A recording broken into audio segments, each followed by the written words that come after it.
Hello and welcome to your daily astrology and tarot horoscope brought to you by Nicholas.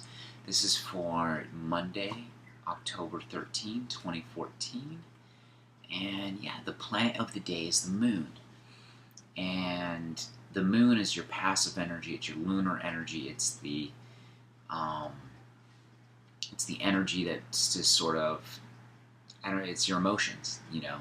If you look at the sky at night, the moon takes about 27 days, whatever, 27, 29 days to get all the way around the zodiac in the sky. And so our ancestors would look at this and they would really understand this is how our emotions ran. You can be in raging madness and then very shortly after being sort of just a calm, amicable self. You can resolve this emotional energy really fast. And if you don't, if you have a son, I have a 3-year-old son, and I see this all the time. He can be having the biggest conniption fit for 5 minutes straight, which feels like an eternity, and then literally be hugging you and kissing you and being sweet and kind, and everything changes within the matter of minutes. So that's why this energy is, emotional. And when you follow the moon, you follow your emotions. And the big thing that you need to be aware of today when it comes to the moon is the moon is going to make this beautiful trine at 10:58 a.m. Pacific Daylight Time to Mercury. So this is the time of communication.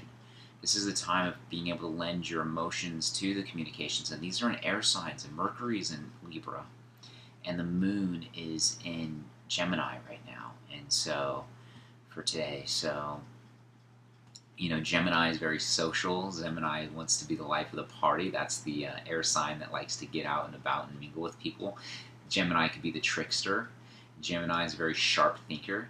And you're trining that easy-flowing emotion with Mercury. And Mercury is in Libra, which is more fair and balanced. So you can really do smart, fun, kind of creative thought processes today. So think about how that's available to you. And definitely, one way to align with your moon today is definitely through communication and through just mingling with people. That's one of the best things to align with Mercury in Libra especially, and then having that moon in Gemini, and just that fun sort of amicable, nice, chit chat and engaging in that today is very, very. It's available. It's definitely the energy to tap into tap into your moon energy today. The card of the day, and well, first let's go into the signifying of the week. I do the weekly tarot reading, so you get a context and feel of what the week should be like emotionally for you, and how it should set for you.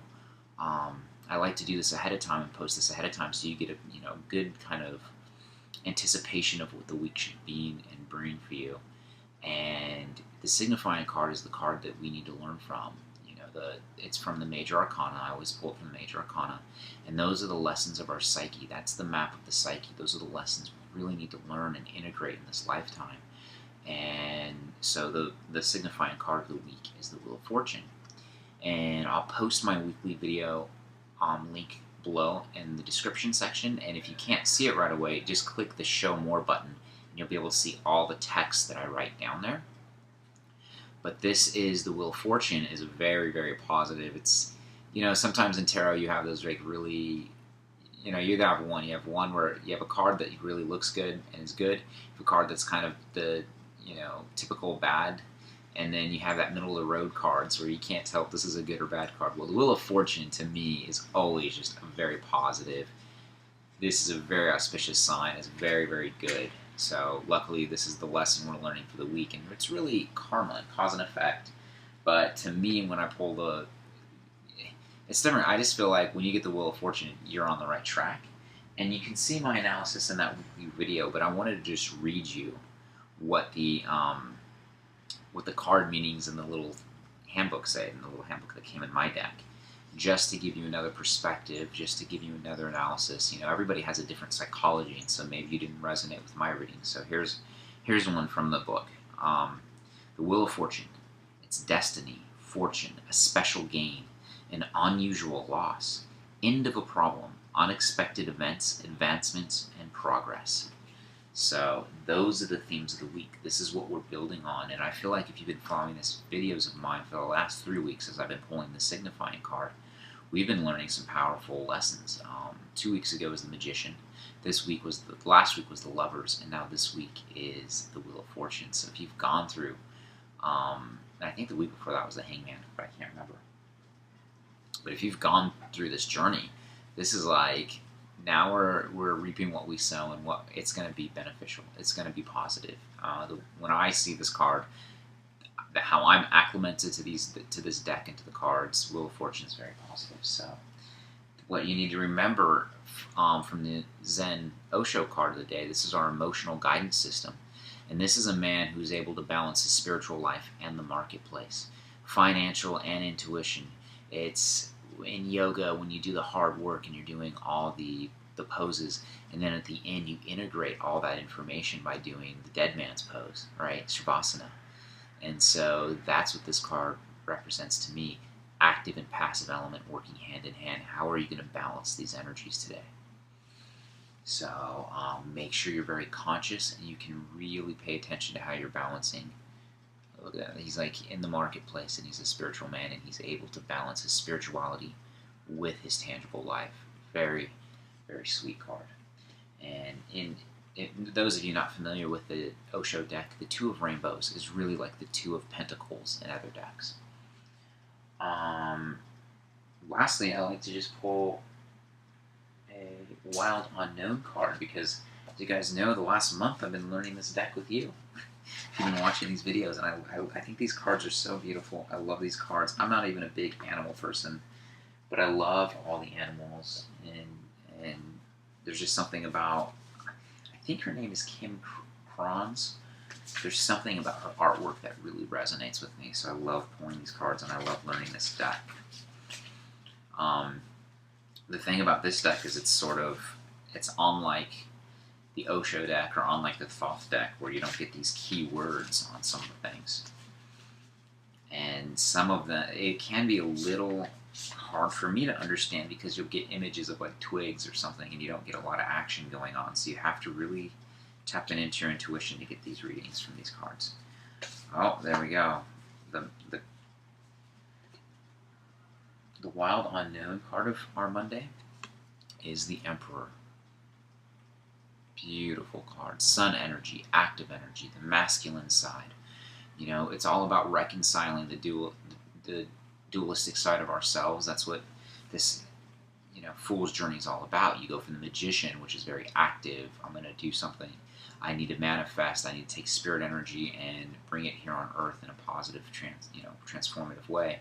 And then you have the next is the High Priestess, right? And she's the Two, and that's the feminine side. And if you look at the deck over and over, you'll have the Emperor and then the Empress. So how are you the master? How are you moving forward? How are you growing this? It's very majestic and bigger than ourselves. And basically how, this is our goal for the week, to really align with what our good fortune is going to be.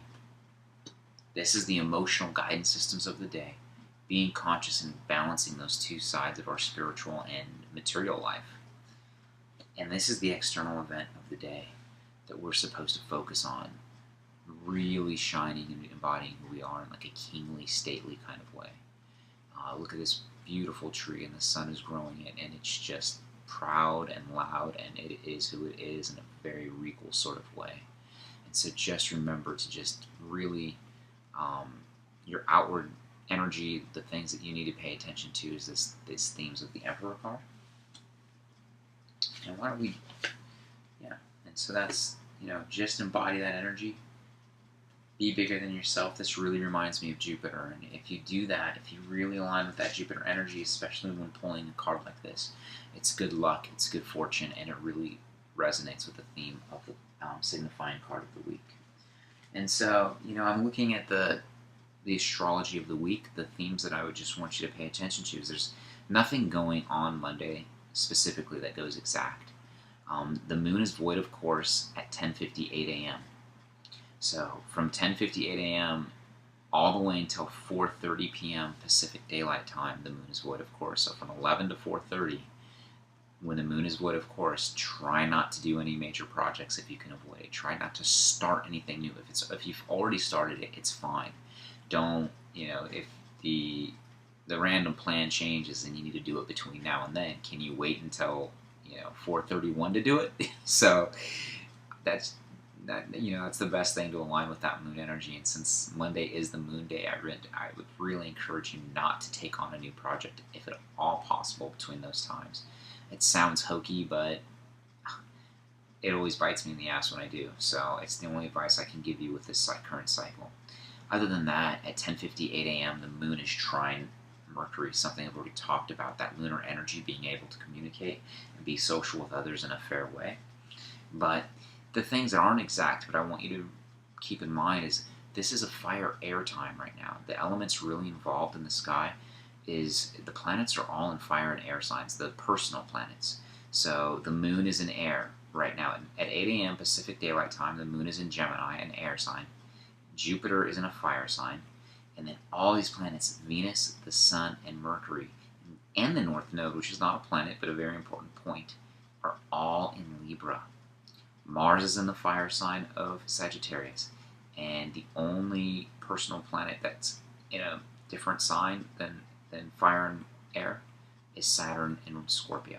So we have a lot of, and this is air, and this is very Libran energy. We have we have Venus, the Sun, and Mercury all in Libra. And since Venus is in the sign that she rules, the North Node, the Sun, and Mercury, things are kind of easier. Things are going to be objective, and things are going to be fair right now.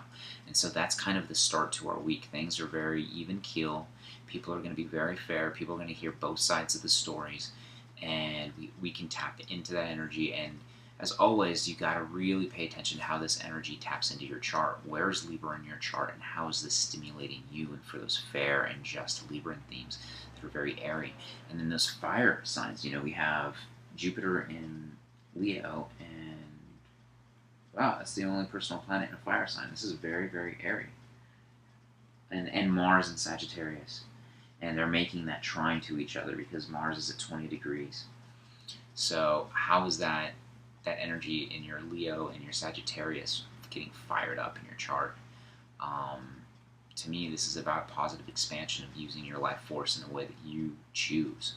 So, it's all building upon our dreams. And this week with the Wheel of Fortune, it's very much available to you. So that's my reading for this Monday. Thank you so much for watching. My name's Nicholas. As always, if you'd like to check in with how this is affecting you, how this energies are affecting you, or just tell me how the Wheel of Fortune is resonating for you this week, I'd love to hear from you, and have a great Monday.